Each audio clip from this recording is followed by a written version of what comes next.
안녕하세요. 책 읽기 좋은 날입니다. 오늘 소개할 책은 죽음 앞에선 모두 철학자가 된다. 다만 죽음을 곁에 두고 씁니다. 지은이는 노버트 판타노, 옮긴이는 노지양, 발행은 자음과모음입니다. 이 책은 30대 중반 젊은 소설가가 남긴 생애 마지막 기록인데요. 삶과 죽음에 대한 단편적인 사색을 기록한 일기 형식의 에세이입니다.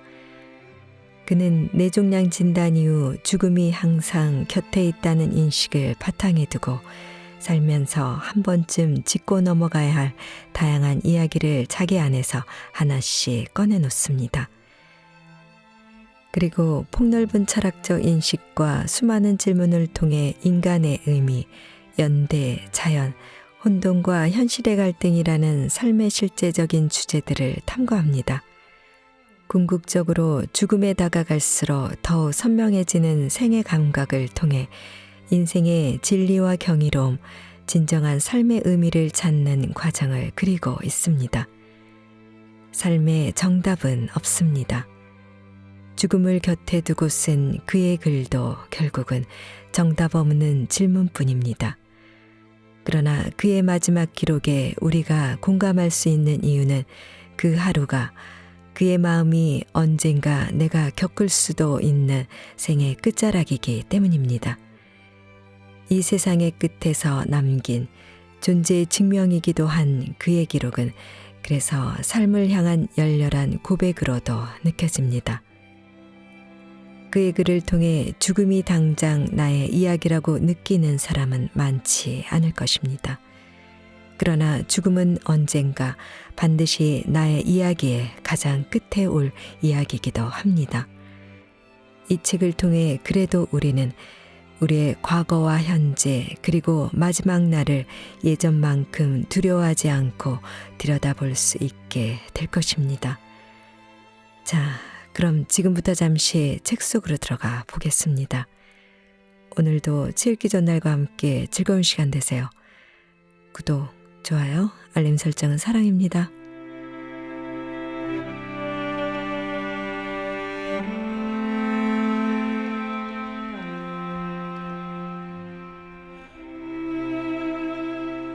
나쁜 소식의 마지막 문장. 마지막 단어를 듣기 전까지는 좋은 소식과 나쁜 소식을 구별할 수 없다. 살면서 어떤 순간이든 모든 것이 무너지거나 순간적으로 끝나버릴 수 있다는 걸 모르지 않았다. 물론 그 사실을 아는 것과 그 일을 직접 마주하는 것은 하늘과 땅처럼 다른 일이었다. 실은 그가 입을 열기 전부터 나쁜 소식임을 직감할 수 있었다. 손의 미세한 떨림이라든가 담담한 척하는 얼굴 표정이 만들어낸 무거운 공기를 같은 공간에 있던 나는 무의식적으로 느낄 수밖에 없었던 것이다. 그를 천천히 관찰하면서 나의 막연했던 느낌은 추상적인 직감의 영역에서 의식적인 확신의 영역으로 옮겨갔다. 억지로 크게 뜬 그의 눈동자에서 나의 운명을 보았다. 내 생이 짧아지고 있었다. 태어난다는 건 두 가지 필연적인 경험을 대동한다. 삶과 죽음, 그리고 이 두 가지는 살벌하고 무시무시하다. 평생 동안 나는 죽음을 두려워해왔다. 매 순간 의식했던 건 아니지만 가끔은 그러했다. 늦은 밤 집에서 심상치 않은 소리를 들었을 때 죽음은 자신이 언제든 찾아올 수 있음을 알리기도 했다. 때로는 내 두개골의 왼쪽, 귀 뒤쪽에서 알 수 없는 통증을 느낄 때 불쑥 죽음을 떠올리기도 했다. 혹은 비행기나 지하철 안에서 사람들 틈에서 뭔가 위험하거나 잘못되었다고 느낄 때, 아니 그와 비슷한 기분이 들 때도 죽음이 그리 멀지 않음을 불현듯 의식하곤 했다. 이러한 순간이 찾아오면 적어도 잠재의식 속에 나는 이런 생각을 했다. 유물을 구분하는 건 그저 다소의 액체와 물컹물컹한 덩어리로 이루어진 연약한 껍질뿐이지 않은가. 그 껍질의 바깥에는 뭐가 있을까? 무자비한 혼돈이다. 나라는 존재에 하등 관심이 없는 여기저기 불똥을 튀기고 있는 방대한 우주라는 지옥불이다. 그렇다고 껍질 내부의 사정이 특별히 더 낫다고 할 수도 없다. 기본적으로 지금 쓰고 있는 이 글의 목소리를 제외한 모든 것들, 즉 별과 나무와 창밖을 지나다니는 다른 사람들과 내 몸 안의 미생물과 박테리아까지, 이 모든 생명체들은 평화와 혼돈 사이에서 엎치락 뒤치락하고 있는 물질과 물체들의 전쟁터라 할 수 있다. 나는 그 전쟁터 한가운데에 있다. 우리 모두는 그 전쟁터 한가운데에 있다. 그렇다고 우리가 이 전쟁터에서 살고 있음을 불평해하는 일인지는 모르겠다. 또한 이 전쟁터가 좋거나 나쁘다고 주장하려는 것도 아니다. 다만 상당히 무시무시하다는 점에는 누구나 동의하지 않을까 싶다. 내 두개골의 왼쪽 귀 뒤쪽에서 감지한 이 느낌은 내가 보일러 돌아가는 소리를 우리 집을 침입하려는 강도 소리로 착각한 일과는 전혀 달랐다. 혹은 그저 일반적인 난기류에 불과하다고 판명될 비행기의 덜컹거림과도 완전히 다른 종류였다. 종양이었다. 이것은 성상세포종이라고 불리며 뇌 자체에서 생긴 신경교종의 일종인 뇌종양이다. 약 일주일 전 의사는 뇌 스캔 촬영 결과 대뇌 뒤쪽에 종양이 보인다고 말했다. 그보다 3, 4주 전에는 뒷골의 통증이 점점 심해지다가 강하고 지속적인 두통으로 변하더니 하루 종일 머리가 깨질 듯 아팠다. 가라앉길 바라면서 별다른 조치를 취하지 않고 며칠을 참으며 지내다가 더 이상 견딜 수 없는 수준이 되었을 때 담당 의사에게 가보았다. 그러나 그는 자신의 병원에서는 진단하기 어렵겠다고 판단하고 신경과 의사를 추천했다. 추천받은 병원에서 여러 종류의 검사와 뇌 스캔을 실시했고 일주일 남짓 후에 내 운명이 밝혀졌다. 그는 이 종양이 앞으로 어떻게 진행될 것인지, 어떤 속도로 진행될 것인지 판단하기는 이르다고 말했다. 단계가 어떻든 암은 확실하지만 어떤 치료나 수술로 종양을 제거하거나 완화시킬지에 대해 말하는 것은 아직 이르다고 했다. 분명한 것은 종양의 크기가 상당히 큰 편이고 악성 종양의 징후가 보인다고 했다. 가벼운 병일 것이라는 희망은 갖지 않는 편이 좋겠다고 직접적으로 말하지는 않았으나 그의 어조와 신중한 단어 선택을 들으며 그의 말 뒤에 숨은 의도까지 이해할 수 있었다. 일반적으로 양성종양은 한두 차례의 수술로 제거할 수 있고 예후가 좋으면 환자는 곧 정상적인 생활로 돌아가기도 한다. 하지만 악성이라면 종류와 단계에 따라서 상당히 복잡해질 수도 있다. 그는 지금 일어난 일의 심각성과 시간의 민감한 속성을 설명한 뒤 앞으로 일어날 수 있는 일도 설명했다. 나는 이틀 동안 다시 몇 가지 검사를 더 받고 조직검사 여부를 판단한 뒤 그 조직검사를 통해 종양의 단계를 알게 될 것이다. 검사 날짜를 기다리는 동안 밤낮으로 인터넷을 통해 종양을 검색하고 또 검색했다.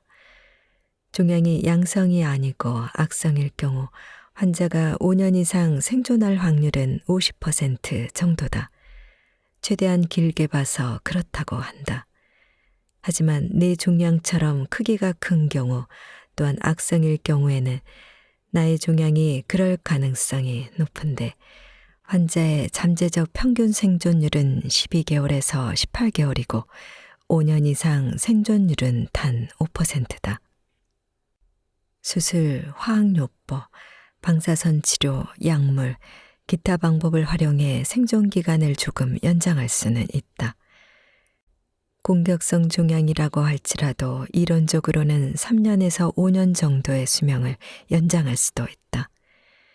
그러나 변수와 위험도와 복잡성을 고려하여 실제 확률을 계산한다면 최대 1년 정도가 평균이라고 할 수 있겠다. 따라서 지금 할 수 있는 말은 아마도 나에게는 지금부터 대략 1년 정도의 시간이 남아 있다는 것이다.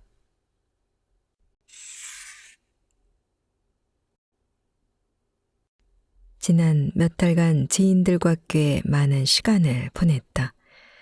내가 지인이라고 할 수 있을 만한 사람들 중에는 가까운 가족이나 먼 친척도 있었고 친구도 있었다.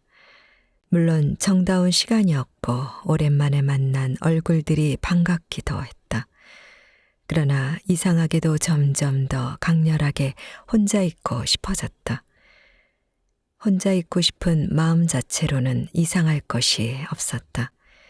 대체로 나는 평생 동안 이런 갈망을 느껴왔기 때문이다. 나는 사람들을 좋아한다. 그러나 대부분의 경우 약간 거리를 두고 좋아하는 편이다. 친구들과의 만남을 즐겼고 사교 생활도 적당히 했지만 대체로 언제나 고독한 시간을 선호하는 편이었다. 연인과 사귀고 있을 때도 그러했기 때문에 이로 인해 마땅히 생길 법한 갈등이나 문제가 불거지기도 했다. 이상한 건 고독의 갈망이 아니라 날이 갈수록 그 갈망이 점점 더 증가하고 있다는 점이다. 막연히 상상하기로 나의 이른 죽음이라는 낯설고 특이한 상황에서라면 아무리 나라고 해도 홀로 보내는 시간이 줄어들 줄 알았다. 내게 남은 시간이 한 줌밖에 없다면, 그러니까 내가 다시는 이 사람들 얼굴을 볼 수 없고 그 사람에게 하고 싶었던 말을 남길 기회가 없다면 그동안의 인연과 가능한 한 많은 시간을 나누고 싶어지는 것이 인지상정이 아닐까. 그러나 예상과 달리 내가 가장 오래 함께 있고 싶은 사람은 남이 아닌 나였다. 어쩌면 그리 이상한 일이 아닐 수 있다. 내가 살아오는 동안 줄곧 고독을 원했다면 죽음으로 가는 과정에서도 고독을 원하는 것이 자연스러운 행동이지 않을까. 솔직히 말하면 지금 글을 쓰고 있는 이 순간에 누군가 내 방에 들어온다면 딱히 내게 도움이 될 말이나 행동을 해줄 것 같지가 않다. 홀로 있는 모습에 보편적으로 외로움이라는 이름이 붙지만 나는 외롭다고 느끼지 않는다. 사실 한 번도 없었다고 해야 할까? 물론 단순히 혼자 있는 것과 세상에 나 혼자뿐이라고 느끼는 것은 완전히 다르다. 우리는 문자 그대로 혼자 있다고 해서 반드시 혼자라고 느끼지는 않는다. 그렇다고 어떤 사람과 한 공간에 있다 해서 그와 반드시 가깝다고 느끼는 것도 아니다. 외로움의 원인이 물리적인 거리에 있지 않은 건 명백하다. 그보다는 내가 몸담고 있는 세상, 그 안에서 나 자신과 교감하는 능력에 따라 달라진다. 일반적으로 혼자 있을 때 이러한 교감을 최대한 이끌어내는 고독한 사람이 언제나 사람들 가운데 있으면서도 실은 혼자 있는 것을 즐기는 사람보다 더 자기답게 살고 있다고 할 수 있다. 물론 사람마다 사회성 지수도 다르고 선호도나 취향도 다를 것이다. 나에게는 언제나 일정량의 고요함과 평화가 절대적으로 필요했고 그 두 가지를 내 의지대로 취할 수 있는 상황을 원했다.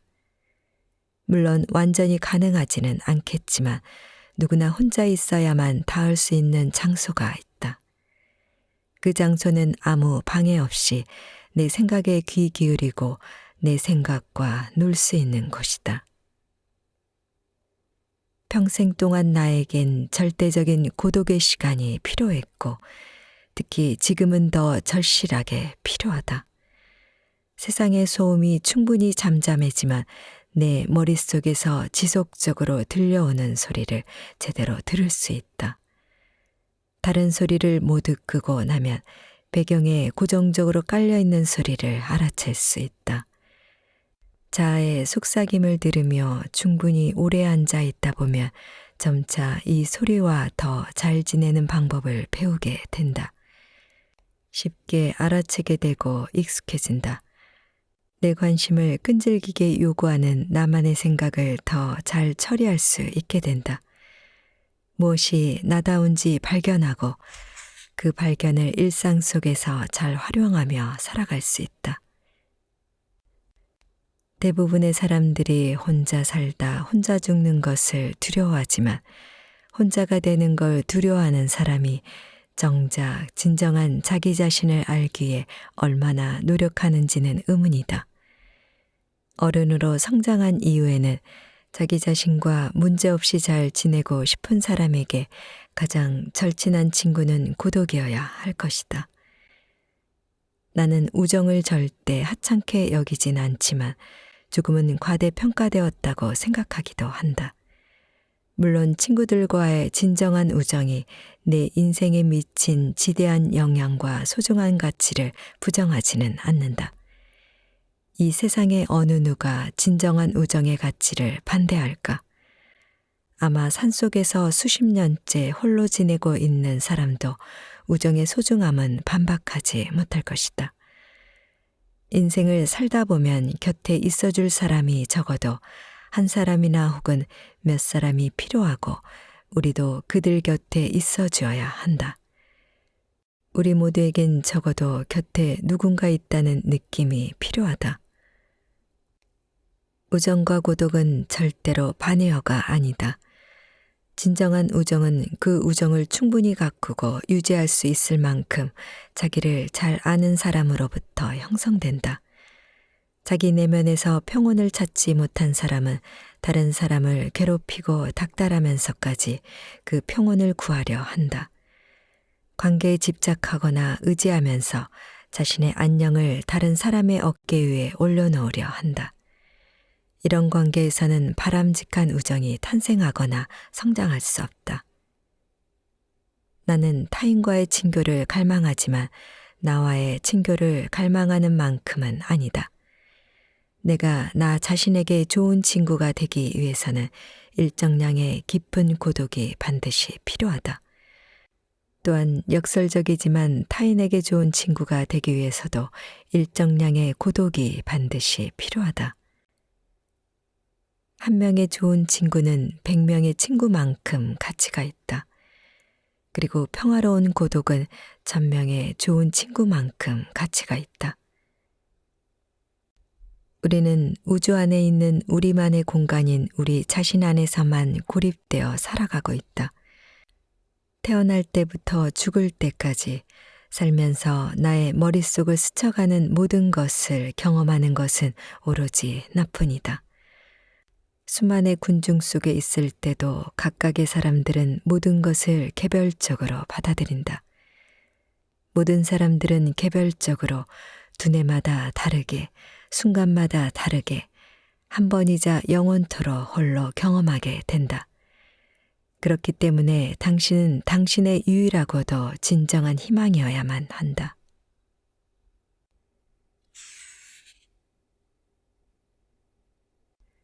나는 내가 될 수 있는 최고가 될 수는 있지만 나보다 더 나은 사람이 되지는 못한다.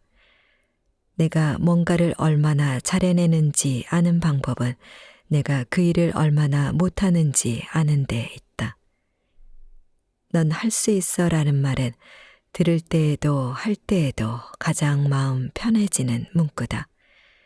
현대사회의 진부한 경구 중에서도 단연 으뜸이다.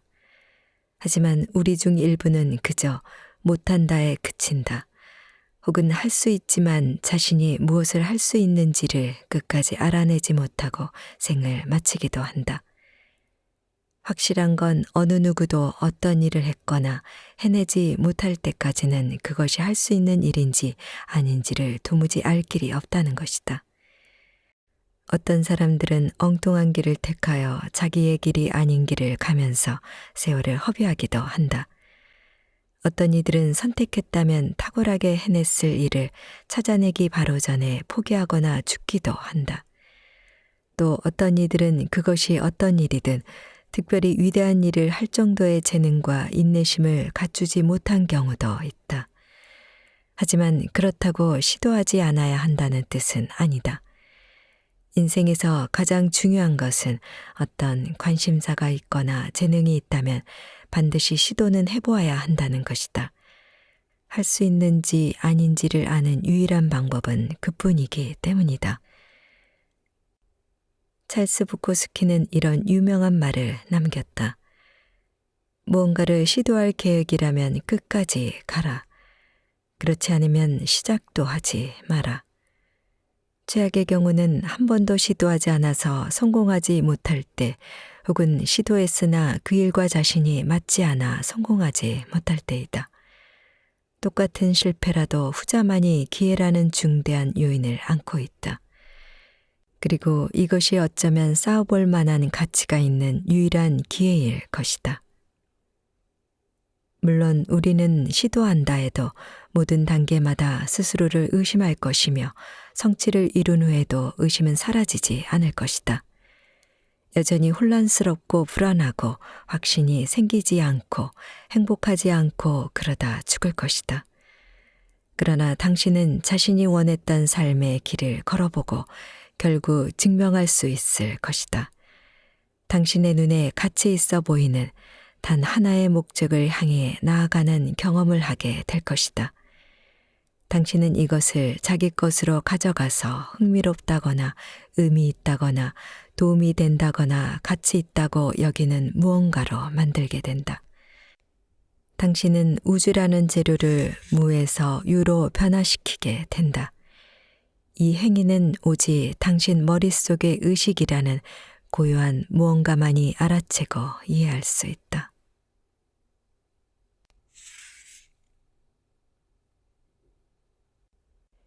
인생에서 얼마 안 되는 진정 순수하고 아름다운 위로 중에 하나는 음악이 아닐까 한다.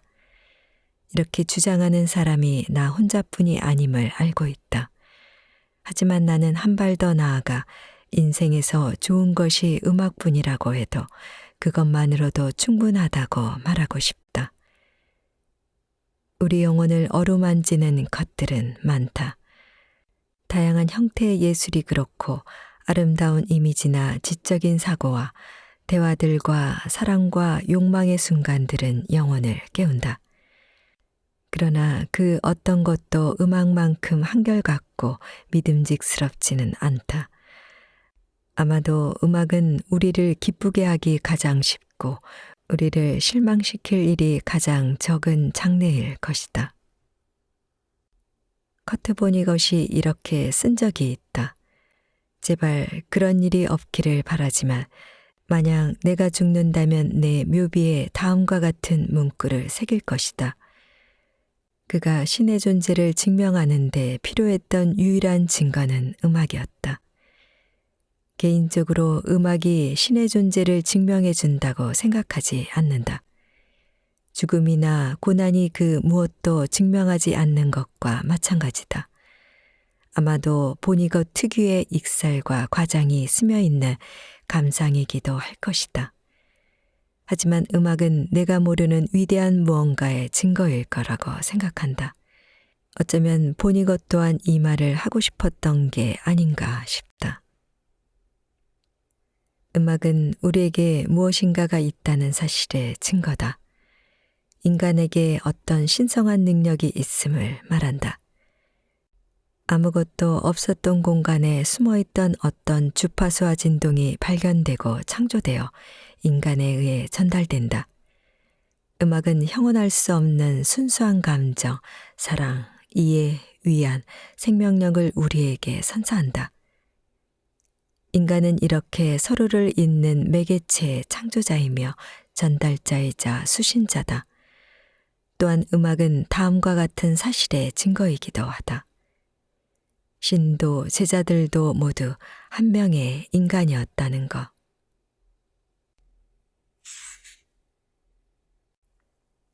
사실 아주 멀리서 본다면 우리 중 누구도 크게 중요하지 않다. 그러나 똑같은 관점에서 아주 밀접한 거리에서 보면 우리는 모든 면에서 참으로 중요한 존재다. 모든 사물과 모든 사람은 언젠가는 실체 없는 가상의 물질로 수렴된다. 모든 사람들은 시간이 흐르면 결국 잊히는 것이다. 그중 일부는 세상을 떠나고 20, 30년이 흐른 뒤에 잊힌다. 어떤 이들은 1000년 정도는 기억된다. 어떤 이들은 그들에 관한 어떤 기억이 형성될 기회를 얻기도 전에 잊힌다. 큰 그림을 본다면 어떤 사람이 지금 얼마나 중요하고 중요했는지, 앞으로 그렇게 될 것인지는 별로 중요하지 않다. 일정한 시간이 지나면 과연 무엇이 중요한지조차 판단하거나 기약할 수 없을 것이다. 우리의 모든 성공과 아름다운 순간들은 우리 각자의 실패와 처참한 순간들과 함께 결국에는 잊힐 것이다. 이 세상의 끝처럼 느껴지는 모든 것들이 궁극적으로는 이 세상의 진짜 끝을 만나게 될 것이다. 물론 슬프다. 하지만 그렇기 때문에 지금 현재 내 앞에 탁자 위에 내가 가진 모든 것을 올려놓을 자유도 있다. 우리의 삶은 어떤 미래에 대한 상상을 위한 것이 아니라 우리가 실제로 가지고 있으며 진짜로 빛나고 있는 바로 지금을 위한 것이다. 우리가 유일하게 믿을 수 있는 것이 있다면 이뿐이지 않을까? 나의 자아와 모든 시공간을 다 한 번만 지나가는 이 시점의 나. 이것이 내가 믿는 전부다.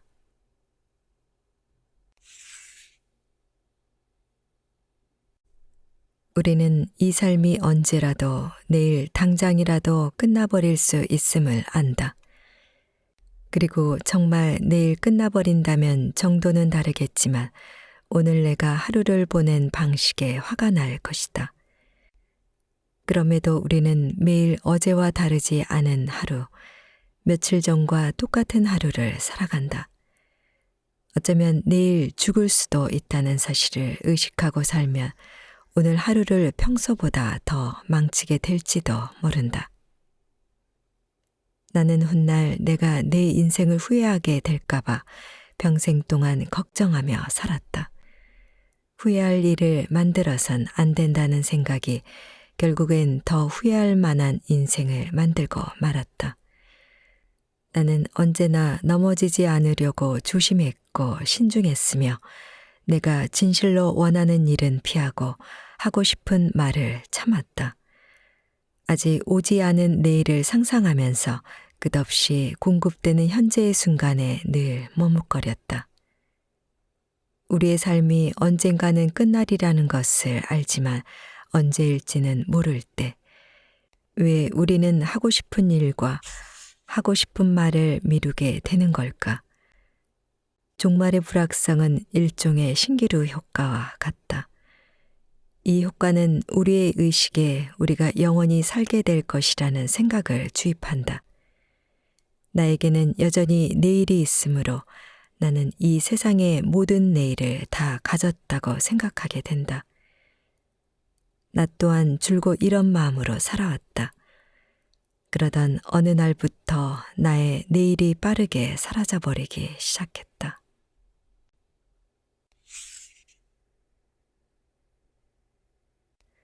사랑도 이 세상의 다른 모든 것과 마찬가지로 배워가는 것이 아닐까 한다.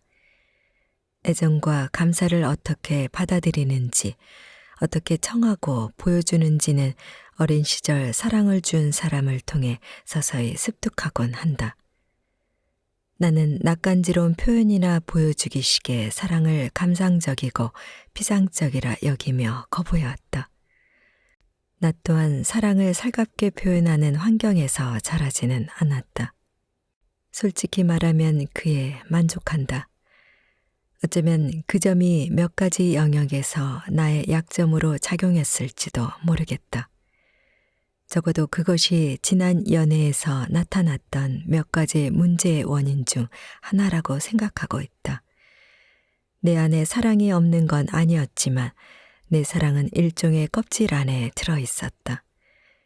그 사랑은 귀하고 소중했고 언제나 그 자리에 존재했다. 쉽게 부서지지만 겉에서 볼 때는 딱딱한 외관을 갖고 있는 얇은 막에 둘러싸여 있어 쉽게 안을 내보이지는 않았다. 이를테면 달걀 같다고도 할 수 있을 것이다. 이 때문에 내가 사랑하는 것들, 내가 사랑하는 사람, 내가 감사하다 느끼는 사람들에게 내 마음을 보여주거나 말로 표현하는 데 적잖이 어려움을 느꼈다. 내 생각에는 특정 부류의 사람들, 즉 나나 우리 아버지 같은 사람들에게 직접적인 표현은 서로를 불편하고 어색하게 만들 뿐이다. 그래서 아버지와 나와 같은 성격을 지닌 사람들은 언제나 상대에게 약간의 거리를 두는 편이다. 개인적으로는 이렇게 은근한 사랑, 말로 표현하지 않는 사랑도 직접적으로 표현하는 사랑만큼이나 강하고 의미 있다고 생각한다. 평소에 늘 상냥하거나 다정하진 않지만 가끔씩 툭 던지는 말과 행동에서도 사랑을 볼 수 있고 만질 수 있다. 만약 같은 자리에 있는 사람이라면 그 자리에 뭐가 쓰여 있는지 알지 않을까? 물론 모든 사람이 같은 자리에 있지는 않을 것이다. 그래서 가끔은 어떤 사람이 어디쯤에 서 있는지 알 수 없다. 사람마다 자신이 얼마만큼 아는지 일일이 말하지 않으면 각자의 자리에서 어떻게 해석하고 있을지 알 수 없다. 가끔은 달걀 껍질을 깨야 할 때가 있다. 어색하게 느껴지더라도 그래야 한다. 어색함이 너무 늦은 것보다는 언제나 몇 배 더 나으니까. 세상을 떠난 아버지와 할아버지, 그리고 살면서 헤어졌던 친구들과 과거 여자친구들은 내가 그들을 얼마나 아꼈는지 알고 있었으리라 생각한다. 그럼에도 한 발 더 나아가 내가 할 수 있는 일이 있었다고 더 명확하고 솔직하게 말했어야 한다고 느끼기도 한다. 적어도 한 번쯤은 용기를 내는 편이 낫지 않았을까? 잘 모르겠다. 굳이 말을 꺼내서 이미 충분히 좋은 분위기를 망쳐버리지는 않았을까? 아니, 그렇지는 않았을 거라 생각한다.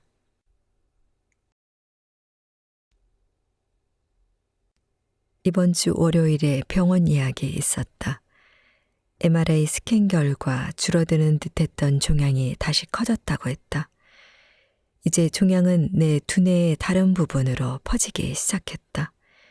이제 형식적으로 해볼 수 있는 건 다 했으며 마지막 기회마저 떠났다. 나는 이른바 마지막 과정이라 할 수 있는 그 단계로 나아가고 있다.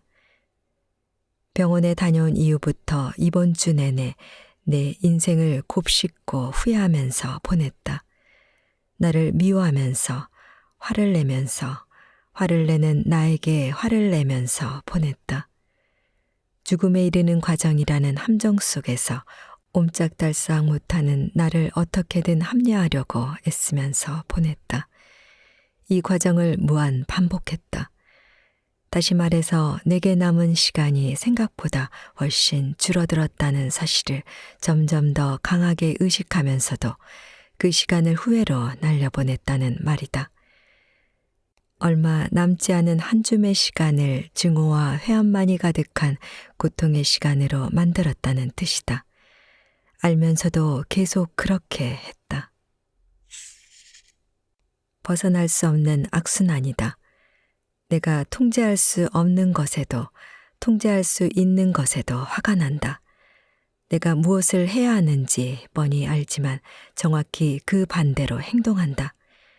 그러다 이렇게 행동하고 생각하는 것이 얼마나 미친 짓이고 어처구니 없고 참을 수 없는지를 깨닫는다. 그렇게 한심하게 행동한 나 때문에 자기 혐오와 자기 비하의 땅굴로 파고든다. 조금이라도 좋은 기분을 느끼거나 그냥 평소의 나로 존재할 수 있는 기회에서 점점 더 멀어지는 쪽으로 나를 밀어붙인다는 걸 알기에 더 미칠 것 같고 지긋지긋하다. 이 기분이 앞서 겪은 과정을 또 한 번 반복하게 한다. 아마 이 세상에서 나 혼자만 이런 생각의 악순환에 빠져 있지는 않을 것이다. 실은 이제껏 살면서도 항상 해온 일이 아니었을까. 다만 이렇게 극단적일 때까지 밀어붙이고 나니 그동안의 나의 패턴을 파악해 문장으로 만들어내기가 훨씬 더 쉬워진 건 맞다.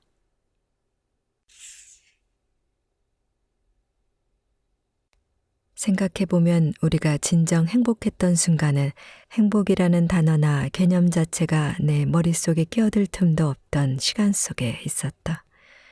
살짝 지나가는 느낌이나 감각이었으며 나는 지금 행복해처럼 지각할 수 있는 상태는 아니었다. 나는 행복한가라고 물으면 그 질문은 곧 대답 그 자체가 된다. 굳이 물어야 한다면 아마 행복하지 않은 것이다. 이 질문은 무엇이 행복인가 혹은 나는 어떻게 하면 행복한가 등으로 다양한 변주를 이끌어낸다. 이때쯤 되면 이 질문이 애초에 물을 가치가 있는지 아닌지는 중요하지 않다. 이 질문으로는 그리 듣고 싶은 답이 나오지 않기 때문이다. 우리 대부분은 이제 안다. 행복은 성취할 수 있는 무언가도 아니고 영원히 내 곁에 있는 것도 아니다. 물론 더 나은 조건이나 더 나쁜 조건의 인생은 있을 테지만 어느 정도의 세월을 산 사람에게 행복이란 수백만 가지의 감정 상태처럼 가끔씩 경험하는 상태일 뿐이다. 날 행복하게 해줄 일들을 반드시 하거나 그것이 무엇인지 알아야 할 필요 또한 없다. 행복에 대해서 아무것도 모르는 갓난아이가 행복할 수 있을지 생각해보면 아기는 그냥 행복할 뿐이다. 이 글에서조차 나는 나 자신과 모순되는 이야기를 하고 있는지도 모른다. 행복은 고찰이나 사색이 전혀 필요하지 않다. 이 역사를 받아들이면서 이론적으로는 행복에 대한 생각에서 빠져나올 수 있다. 슬픔이나 추억이나 피로나 흥분이나 허기처럼 행복도 왔다가 간다. 행복을 찬양하고 행복에 매달린다고 해서 행복이 왔다 가는 것을 막지는 못한다. 태양을 찬미할 수는 있지만 나는 거의 항상 그렇긴 하지만 그렇다고 해서 밤이 오는 것을 막을 수는 없다. 만약 내가 평생 해야 하는 일이 해가 지는 것을 막는 일이라면 내 인생은 실망이 끝없이 되풀이되는 끔찍한 인생일 것이다. 행복하기 위해 무언가를 하지 않을수록 행복과 관계된 것을 알기 위해 노력을 하지 않을수록 행복의 감각을 더 자주 갖게 된다. 물론 그렇다고 해서 항상 행복하진 않다. 하지만 행복할 때는 행복하다. 그리고 나는 그 사실에 대해 점점 더 행복해하고 있다.